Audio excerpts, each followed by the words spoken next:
पुढची बातमी पाहूया। भरधाव कारनं ट्रकला धडक दिलेली आहे। या अपघातामध्ये 4 जण जागीच ठार झाले आहेत, 2 जण यात जखमी झालेले आहेत। जालना जिल्ह्यातील महाकाळा येथील ही घटना आहे।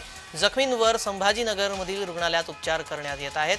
धुळे सोलापूर महामार्गावर ही दुर्घटना घडली। या घटनेतील मृतांची नावे अद्याप समजू शकलेली नाहीत। 4 जण या अपघातामध्ये जागीच ठार झालेले आहेत। अधिक माहिती जाणून घेऊयात। आमचे प्रतिनिधी गणेश जाधव जोडले गेलेले आहेत। गणेश, काय हा संपूर्ण प्रकार घडलेला आहे? कसा नेमका हा अपघात घडला आणि सध्या तिथली काय स्थिती आहे?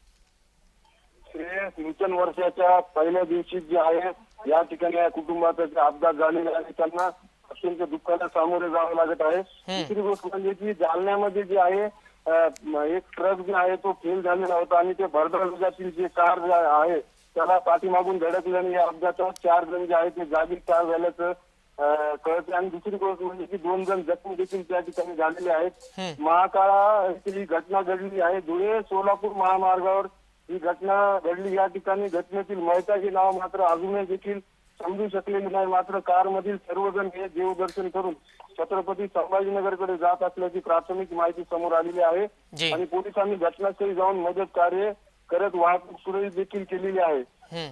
पोलिसांकडून मात्र मयताची अद्याप ओळख पटलेली नाहीये आणि दरम्यान अपघातील जखमींना जे आहे छत्रपती संभाजीनगर येथील उपचारासाठी हलवण्यात आलेलं आहे। श्रेयस जी, धन्यवाद गणेश, आपण दिलेल्या या सविस्तर माहितीसाठी।